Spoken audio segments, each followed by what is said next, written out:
So recently, one of my ex-juniors posted on Reddit with the Drew Ginn video on rowing, and it basically what ends up being the manifesto for slow hands, right? Uh, Basically, what Drew Ginn is saying in the video is that he wants to row the boat as fast as possible. So in pursuit of that, he'll throw away the need to be, I guess, like work hard, manly, what have you, and chase a what seems to be a gentler stroke. So, certainly one that seems a bit easier, but one that's also more efficient in his own. Well, not in his own words. I'm paraphrasing, but in his mode of thinking. I think it's really interesting to take a look at it, and for sure it's one of the first things that you should take a look at when getting into like higher level rowing. It provides a very interesting look, particularly prior to the 2010s. This style that Drew Ginn rowed wasn't a huge thing. It was basically a niche thing that the Australians used, and to some extent Kiwis used to get results. And really, it wasn't very well known. Like some American schools did the same sort of thing, some Brits, but generally speaking, in Canada, at least, the maxim was always to finish off the stroke and then hands away quick, and then body rocks over and get that all done nice and quick, and then to float into the catch. So over and up. And what Drew Ginn, I can't even pronounce the name properly, I don't know how, what he advocates for is to finish off the stroke really through, and then really almost to accelerate into the catch, but to take the time here so that you don't need to take the time up at the front end. The idea is basically just to not slow the boat down as much, because getting out quick and getting over and then moving up slowly places the weight on the boat in a way that does indeed slow it down, right? You reach apex speed pretty quick, and then it drops off because as you cross halfway through the boat, in his idea, it slows it down. I experimented with this for like a couple years, and sweeping it does work, hit and miss. Like it's a very valuable style of stroke to try, I think. And there are definitely takeaways from this. One is that the catch should be pretty quick, and fundamentally, I think the most important thing to take away from this is that he is doing this to make the boat go faster. And in some ways, it's an experimentation. It's, will it make the boat go faster? And I think that is something worth pursuing, no matter who you are. And in some ways, this ties back to the theme of reflection. Like, what you are doing is really important, and unpacking that and repurposing it and repacking it is very important to grow. You know, experimentation is really it drives the sport forward as a whole, and it also really helps with individual characteristics and individuals as a generality. Like, everyone's going to row a little different. My thoughts, I think that he driving that idea, will it make the boat go faster, does dig him into a bit of a hole. Because from there you have to assume, okay, well, what I know is best, or what I've tried is best, right? There's some sort of self-confidence that you need to have, some assuredness when you are attempting this, right? In some ways you have to fly in the face of what has been done, and that's kind of the basis of most innovation. But whether he's right or wrong, he's decided to do that, so it's commendable in either way. As to whether it's right or not, I'd say having tried the style for a couple of years, that it's useful in some situations, but has to be taken with consideration of more factors than are being, I guess, presented. Um, Fundamentally speaking, if you spend more time at the finish, it drives the bow more into the water, which will push it up more, but it is something that isn't necessarily desirable. Uh, Time spent slow coming into the catch is actually pretty good for the boat, to be honest. Having it playing at the end is all right, or even like plow a little. Added to which, the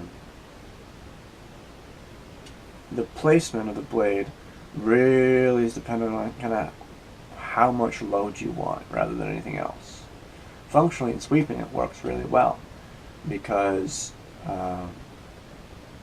when you maintain speed in the boat, you can apply more force. Basically people have this idea that as the boat goes faster, it becomes lighter, and that's actually not really the case, because you're still placing the blade. So you have to be a little quicker on pickup, but you don't actually have to, like, it doesn't necessarily get lighter. As long as you're pushing the boat along, you know. The key there is if you get it going faster than you're used to. So if you're accelerating the boat, so if you kind of speed up into the catch faster than the boat will shoot out, which will give you a little extra speed. But that won't necessarily make it move faster. It'll definitely give it an impression of a bit more lightness, a little more springiness, because it'll take off the static weight of it, and it'll just implement like the placed load, which is really useful in sweeping.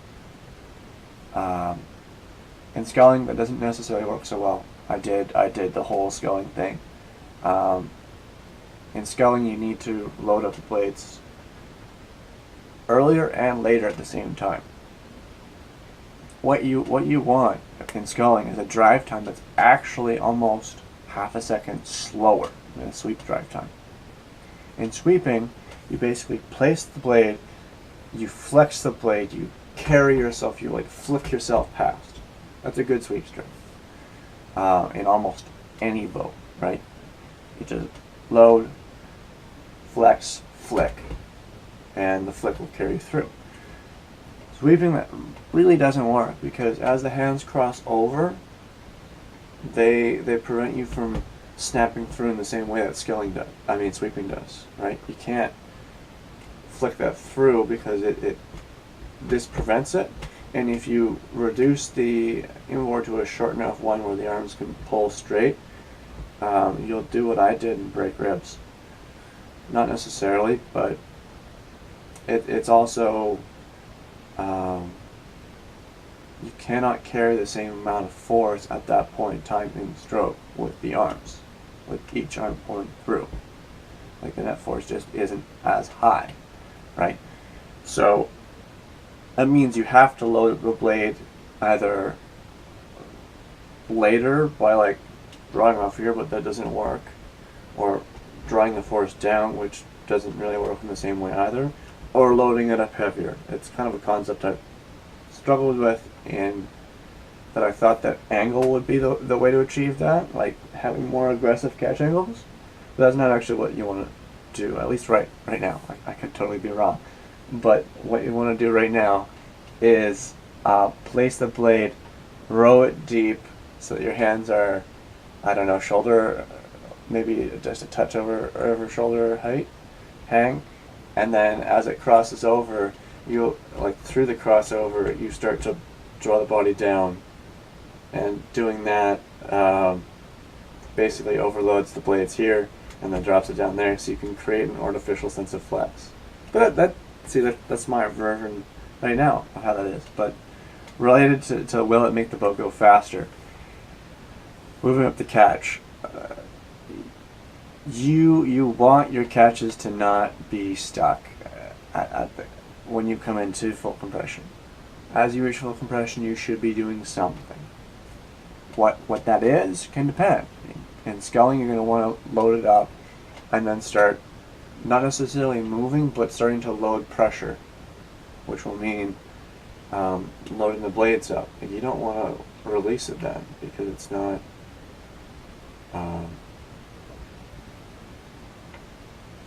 because the force isn't in such a way that you can load it early and make it work for you. Right? You can't just place and bend like sweeping. Right? You have to place and then hang off it. Like when the coaches tell you to hang off it, that's what they're talking about. The translation to sweeping, you don't need that. At least in my opinion.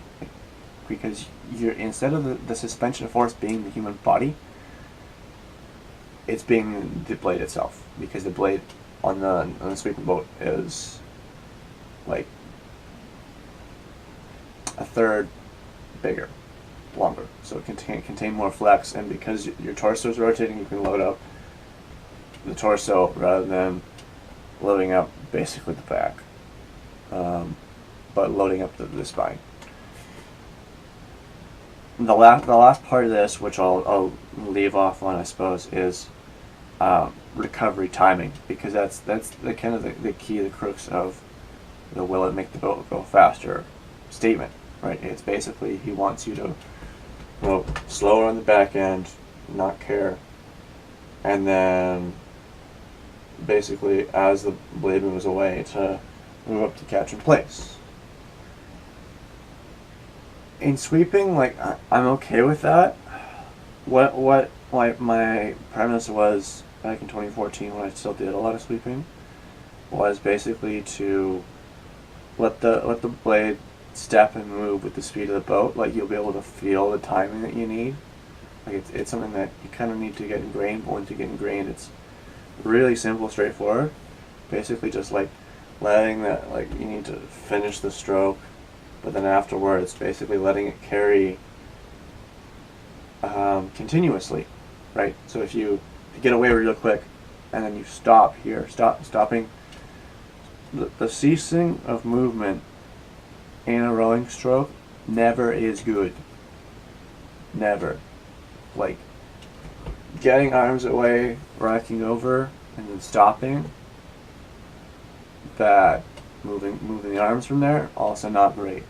What you want to do is preserve a sense of motion, so the boat knows you're moving, and then it'll just stay moving smoothly and fluidly. If you stop, the boat will also stop with you.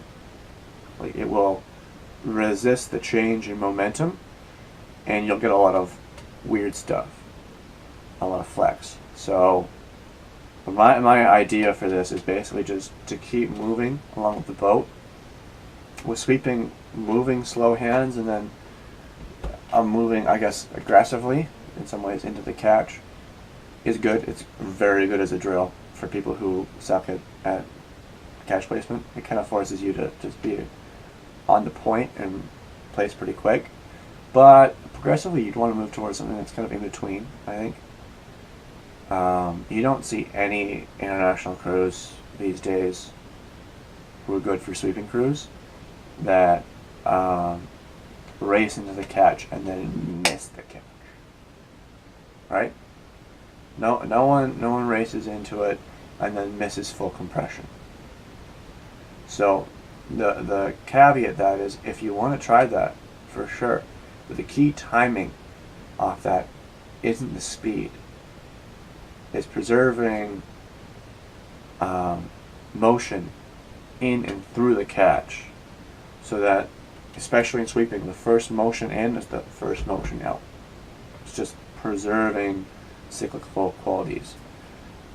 In sculling, I'm still working on what I think would be the applicable version of that. But currently, I'm not so concerned about the blades and how that draws me in. Instead, I'm more concerned on doing so in a way that allows me to load up off the catch, right? So as long as it allows me to not stop the boat, like I don't want it to do anything ridiculous. I'm not gonna care about whether it's tilting. I don't really. It's not worth giving a crap right now. What I'm trying to do is figure out a way to load myself efficiently. And once I've done that, I'll build back other factors to a place where I can identify them, right? But that's with the Drew Ginn comment. Making the boat go faster is not about focusing on one quality to the expense of others. First, it's identifying which qualities are most important to make you fast, and then selecting them, but then not letting go of other ones as well, because the chances of that one being perfect are pretty low, right? And everyone needs to be well-rounded, but you focus on one aspect, and then once you kind of crystallize it, at that point in time, you can move forward and you can try something else, and then you want to use something else to kind of reflect on what you've done previously. It's always a work in progress. You want to you choose points in time when you want to be your stroke. You want that to be like on, and you build routines so that you kind of can choose those moments where, like, say a race time, you don't want to be really working on something then unless it's like a casual race. Not reason fine, experiment, but like in key events, you don't want to think about that. But in small things, yeah, for sure. But that's basically the basis of the Drew Ginn comment.